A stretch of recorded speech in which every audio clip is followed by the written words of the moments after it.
Six Flags Great Adventure is my all-time favorite park, and it's for a good reason.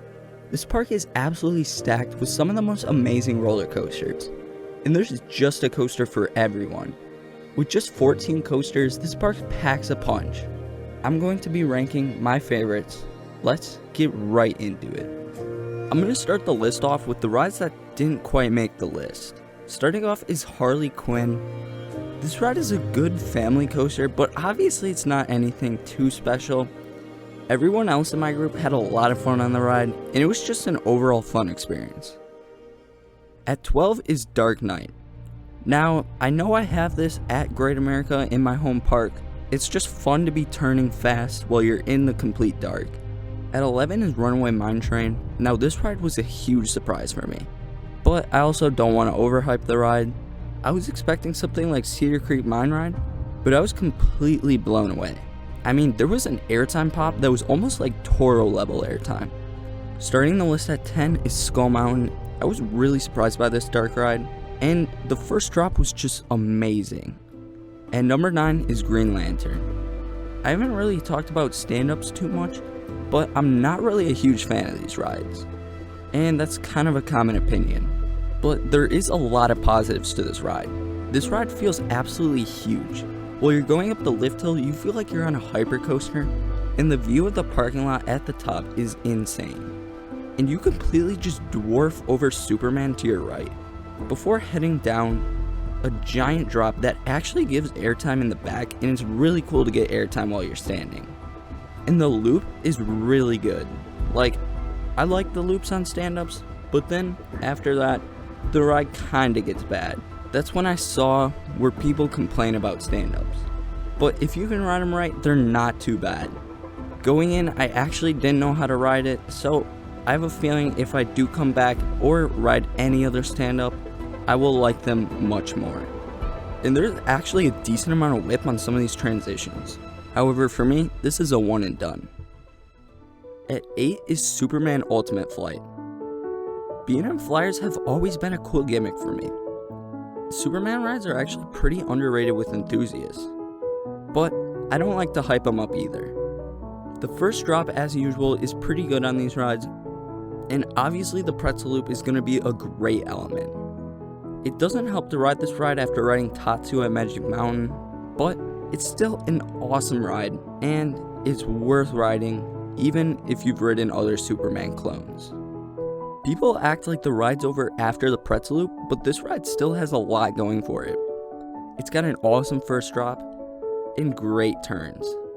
The turns are really fun, and it's a great ride to get you introduced into bigger coasters. Now at the 7th spot is Joker. This was definitely a surprise for me. It just doesn't even compare to the Great America one. Where the Great America one is inconsistent, this ride has so many awesome flips. If the Great America one flipped more, it would definitely be higher on my overall rankings, but this one fixed that problem. Now, I rode this backwards, so it was cool going up the lift hill backwards. It surprised me that the ride twists on the lift hill. I didn't even see it in the queue, so this was a really neat surprise. But once you get to the top, you flip backwards when you're sitting backwards, and each and every time you ride a Joker clone, it still gets you by surprise. You're gonna do flips on airtime hills, and it's nuts. This ride is completely disorienting, and I had no idea I'd be walking out thinking this was one of the better rides in the park.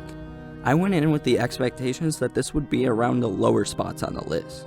And I waited the longest in the park for this ride, and I gotta say it was so worth it, and the wait wasn't even too bad. I think I just had a lot more fun than I expected going in, and if I could, I would upload a full review on this ride just because it's so different from the other clones, but also staying true to its other Joker clones. Coming in at the number 6 spot is Batman the Ride. Now you can never go wrong with one of these clones. These clones are always great, and they're rip your feet off intense. This one's Helix really surprised me because where the Great America one is still intense, this one made my feet feel like they were numbing, and the only other invert to do that was Silver Bullet, and I just love that sensation.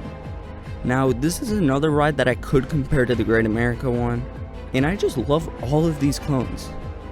Every time I see one of these at a park, I'm definitely gonna ride them no matter what. And I gotta say, do not skip out on these rides, and I think they deserve more appreciation. Just because they're cloned does not mean they are a bad ride. And those loops will make you gray out no matter how many times you ride this ride. And if I could, I would go back in line all day just to lap this thing. Taking the 4th spot is Medusa. I think a lot of these coasters surprised me, but this was probably the biggest one.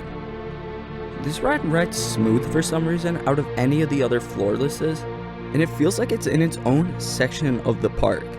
You're hit with so many great elements in the first half, and you already know you can't go wrong with any of these B&M 0G rolls. This one especially is crazy whippy, and it's awesome. Although, I think it would be much cooler if the ride still had its fire effects on the Cobra roll, but still, that doesn't change how amazing the ride is. And the second half is underrated. Although you nearly come to a complete stop, this ride still rips. The on-ride theming is just awesome and adds to the experience. And I didn't even know it going in, so it was a cool surprise. Now, number 4 is Nitro. I'll admit, I was a little disappointed on my first ride on this thing. However, I still had an absolute blast on the ride, because if it wasn't already awesome to get e-stopped on the lift, the ride was still great. The ride honestly feels like Mako mixed with Raging Bull. I know it's a weird comparison, but it has the same feel of Mako on the airtime hills, while also feeling old school like Raging Bull. Now the airtime isn't as powerful as on Raging Bull or Mako, but it's still amazing, and the airtime hills are just non-stop. And just like Medusa, this ride feels secluded from the park, and it uses that to its advantage. I love it when coasters do this, because it feels like you're at a whole new park while riding a coaster. And those B&M Camelbacks, you just can't go wrong with them. And this ride has another great one. It's just non-stop floater from the second you go out of your seat to the bottom of the hill. And it has several of these. Now, I gotta say the best element on the ride is that helix. Normally, I'm not a person that likes intensity, but B&M helixes do it right. This helix right here is a sustained gray out, and by the time you get to the mid-course, you get your vision back. It is my least favorite B&M Hyper, but that doesn't mean it's a bad ride, because on my second ride, I absolutely loved it, and I'm still debating whether to place it above Mako or Raging Bull, so I didn't hate the ride at all. I had a hard time debating number 2 and number 3. Both rides are so different, and both rides are amazing. One of them launches you up 456 feet and is one of the most intense roller coasters in the world, and the other coaster is just an airtime machine with some great inversions. But number 3 is King Ka. This ride had my heart pounding. This is the most scared I've ever been for a coaster, but the payoff was amazing. Just sitting there on the launch track was nerve-wracking, but once the launch starts, it's such a kick. It fixes max force. While max force is quick and powerful, this one is powerful and sustained. And then you rocket up a 456 tower, and you just shoot up that thing so fast. Your eyes nearly shut because of the wind. It's just a complete experience. It's something that everyone has to do. And this ride made up for the fact that Top Thrill Dragster was closed for me on my Cedar Point trip. So riding this was just awesome. It was my first intimate accelerator, because Accelerator at Knott's Berry Farm was closed, and as well as Top Thrill Dragster at Cedar Point. Everyone talks about the launch and the height of this ride, but no one talks about the airtime.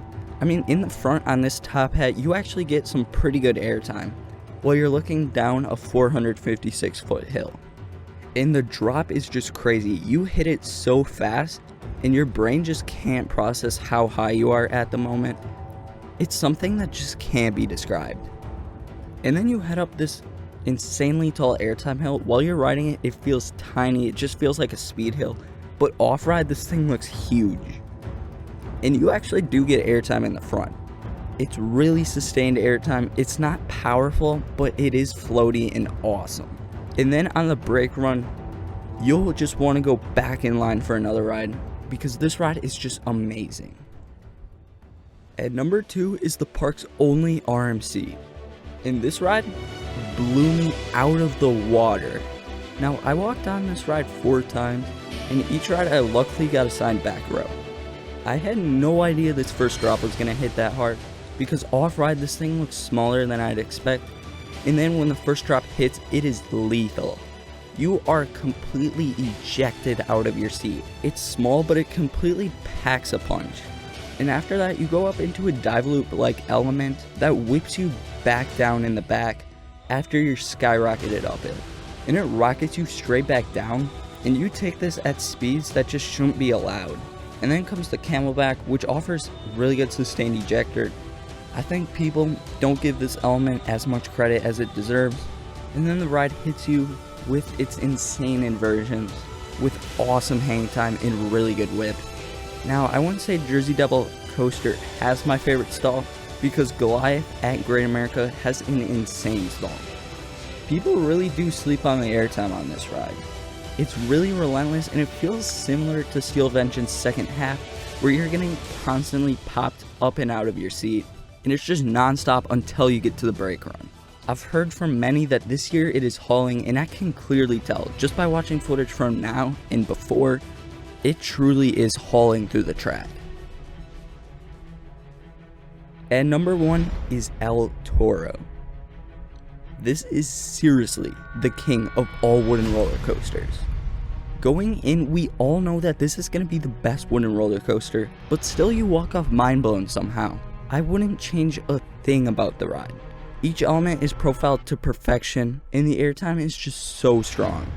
The camelbacks have to be my favorite moment of airtime, and I'm debating saying that El Toro has my favorite drop on any roller coaster. I marathoned this thing about 6 times in my 9 hours that I was at the park, while still managing to get the 13 other credits. This ride was an absolute blast, and I would travel back to New Jersey just to get another ride on this thing. So, tell me in the comments what you think about this list, and tell me how you rank the coasters at Great Adventure, because I would love to know. Thank you guys so much for watching, and goodbye.